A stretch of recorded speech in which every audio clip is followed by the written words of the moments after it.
आजको यस भिडियोमा चाहिँ हामी विथ होल्डिङ पेमेन्ट्स या भनौं tax deduction at source TDS को बारेमा त्यसैगरी क्यापिटल गेन ट्याक्स को बारेमा डिस्कस गर्नेछौं।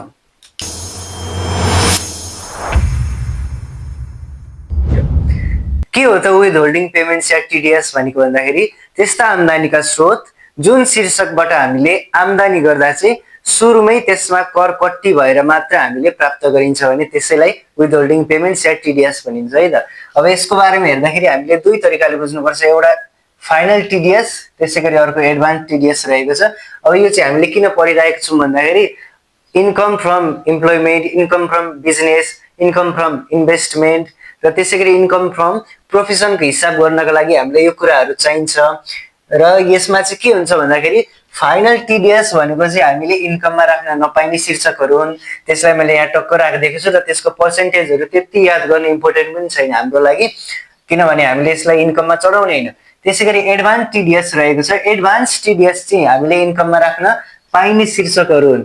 अब यसको चाहिँ हामीले पर्सेन्टेज वाइज याद गर्नुपर्ने हुन्छ, किनभने हामीलाई क्वेशनमा नेट अमाउन्ट दिएको हुन्छ, जस्तो कुनै पनि एउटा रोयल्टी भन्न सक्ला, कमिसन रिसिभ भन्न सक्ला, त्यस्तो शीर्षक दिएर चाहिँ नेट अमाउन्ट भनेर दिएको हुन्छ र त्यो नेट अमाउन्टलाई चाहिँ हामीले ग्रस अमाउन्टमा चेन्ज गर्नुपर्छ र त्यो चेन्ज गर्नका लागि हामीले चाहिँ पर्सेन्टेज पनि याद गर्नुपर्ने हुन्छ। त्यसैकारणले हामीले चाहिँ फाइनल टीडीएस चाहिँ शीर्षक मात्र याद गरे भयो र एडभान्स टीडीएस चाहिँ हामीले शीर्षक तथा यसको पर्सेन्टेज पनि याद गर्नुपर्ने हुन्छ है त। जस्तो सम्झिनका लागि मैले यो विभिन्न धेरैवटा शीर्षकलाई एकै ठाउँमा मिल्दोजुल्दो जस्तो बनाएर राखेको छु बुझ्नलाई सजिलोको लागि। के भनेको छु भन्दाखेरि फाइनल टीडीएसमा सबैभन्दा पहिलोमा रहेको छ रेन्ट।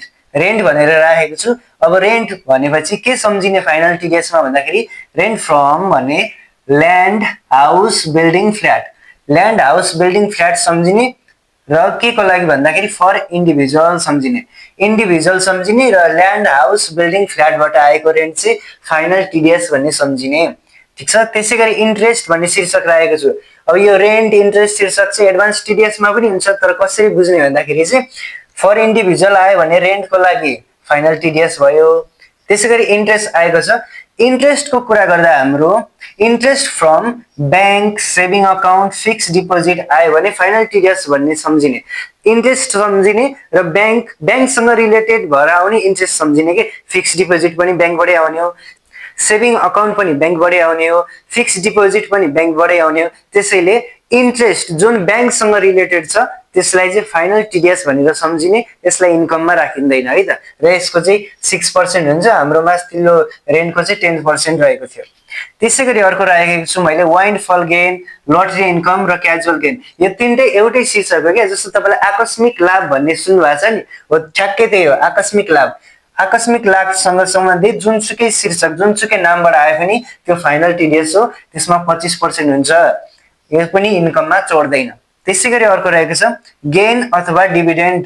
गेन अथवा डिभिडेन्ड भनेर राखेको छु मैले र फाइनल टीडीएसमा चाहिँ गेन अथवा डिभिडेन्डको कुन कुन पर्छन् भन्दाखेरि dividend from entity, insurance investment, mutual fund, त्यसैगरी एप्रुभ र अनएप्रुभ जुनसुकै भए पनि रिटायरमेन्ट फन्ड, यतिबाट आयो भने चाहिँ हाम्रो फाइनल टीडीएस हुन्छ है। सम्झिने एकदमै सजिलो भइहाल्यो त। म्युचुअल फन्ड सम्झिने, रिटायरमेन्ट फन्डको एप्रुभ भए पनि अनएप्रुभ भए पनि रिटायरमेन्ट फन्ड आउन बित्तिकै फाइनल टीडीएस भन्ने सम्झिने र डिभिडेन्ड फ्रम इन्टिटी संस्थाबाट आएको डिभिडेन्ड चाहिँ चढ्दैन सम्झिने, संस्थाबाट आएको डिभिडेन्ड चाहिँ चढ्दैन भन्ने सम्झिने र इन्सुरेन्स इन्भेस्टमेन्ट चढेन, यति नै। यसमा याद गर्नुपर्ने भनेको म्युचुअल फन्ड भइहाल्यो, रिटायरमेन्ट फन्ड याद गरेपछि एप्रुभ अनएप्रुभ दुईटै परिहाल्यो भइहाल्यो र डिभिडेन्ड फ्रम इन्टिटी सम्झिनु पर्यो, संस्थाबाट आएको डिभिडेन्ड चढ्दैन भनेर। त्यसैगरी इन्सुरेन्स इन्भेस्टमेन्ट सम्झिनु पर्यो है त। र यसमा चाहिँ हाम्रो 5% हुन्छ, यसलाई नसम्झिँदा पनि हुन्छ। त्यसैगरी अर्को रहेको छ meeting fee, part time lecture, setting and examining questions र त्यसैगरी अर्को रहेको छ मिटिङ फी आयो भने फाइनल टीडीएस हुन्छ, यस पनि चढ्दैन।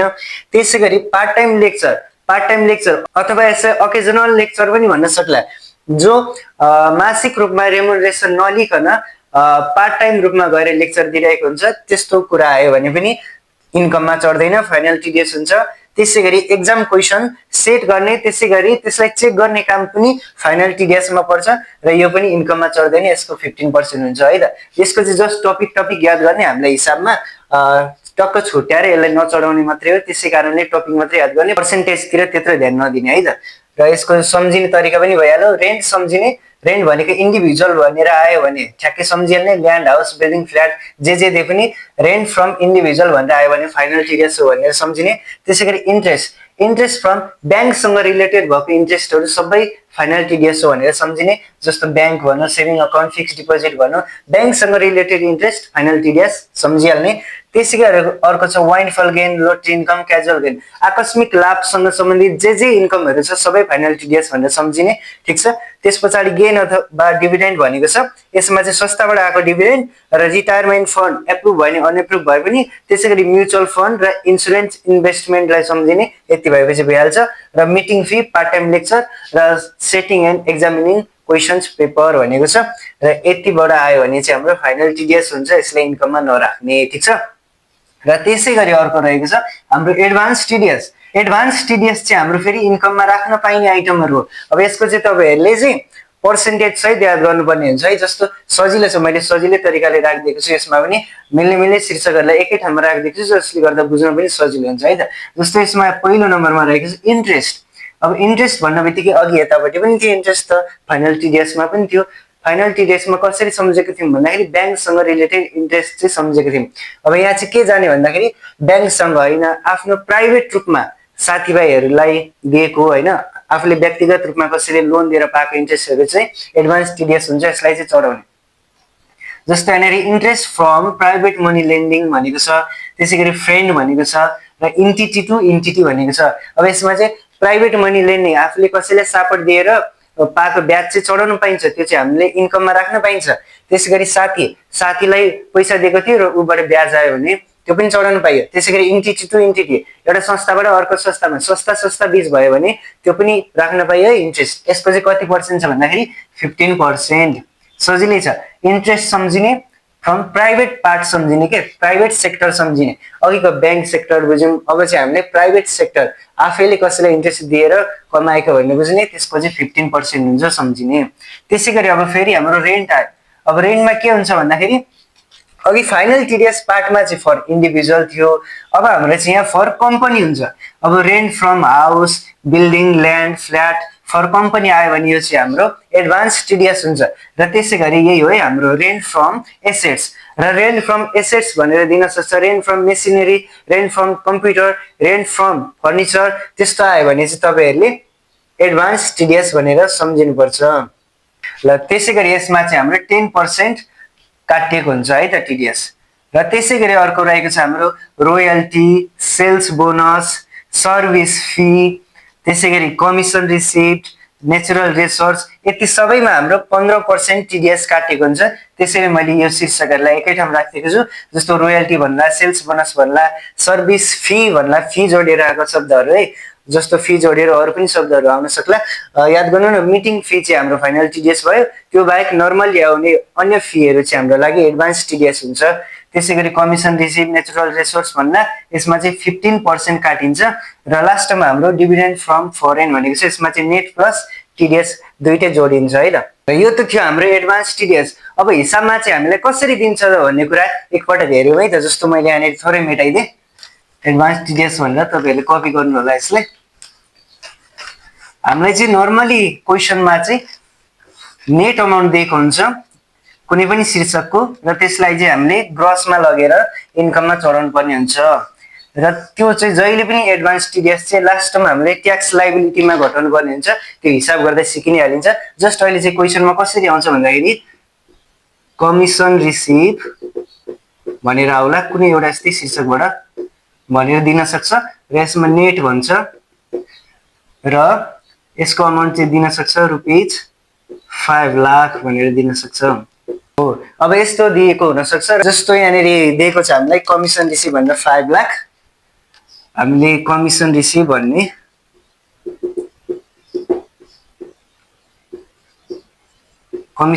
भन्ने र यहाँनिर ब्राकेटमा गर्ने हिसाब हामीले अमाउन्टको सेक्सन उतापट्टि राख्छु मैले यसलाई, यो जस्ट बुझ्नको लागि, एक्जाम्पलको लागि है त। र जति अमाउन्ट दिएको छ त्यसलाई यहाँनिर राख्ने। र अब हेर्ने सम्झिने, यो कमिसन रिसिभ हाम्रो लागि एडभान्स टिडिएस हो। र कमिसन रिसिभमा कति पर्सेन्ट काटिन्थ्यो त टिडिएस भन्दाखेरि 15% काटिन्थ्यो भने 15% चाहिँ अलरेडी काटेको हुन्छ भनेपछि यो हाम्रो जम्मा 100% हुन्छ। 100 मा 15% अलरेडी काट्यो भनेपछि यो हाम्रो लागि कति पर्सेन्ट हो त 85% हो नि। जस्तो जम्मा हुन्छ 100%, कमिसन रिसिभमा भनेको 15% काटेको हुन्छ टिडीएस र 15% काटिसक्यो 100 मा भन्दाखेरि जम्मा कति पर्सेन्ट हो त यो 85 हो नि। भने 85 ले डिभाइड गर्ने र 100 ले मल्टिप्लाई गरिसकेपछि हाम्रो आउँछ यो ग्रस अमाउन्ट। जस्तै यो हुन्छ हाम्रो 5 लाख डिवाइड बाइ 85 इन्टु 100 गर्दाखेरि हाम्रो हुन्छ 5,88,235 588,235 हुने जान्छ। 235.29 छ, यसलाई हामीले 235 मात्रै लेखेको छौँ है त। ल यसरी हिसाब गर्ने है त। नेट दिएको छ भने ग्रस बनाउन जति पर्सेन्ट हो त्यसलाई घटाउने र घटाइसकेपछि त्यो कति पर्सेन्ट अमाउन्ट हो त्यसले भाग गर्ने र 100 ले मल्टिप्लाई गरिसके पछाडि चाहिँ हाम्रो नेटलाई ग्रस बनाइन्छ र यसरी इन्कममा राखिन्छ है त। ठिक छ। र त्यसै गरी टिडीएस पछाडि हाम्रो अर्को टपिक्स रहेको छ क्यापिटल गेन ट्याक्स।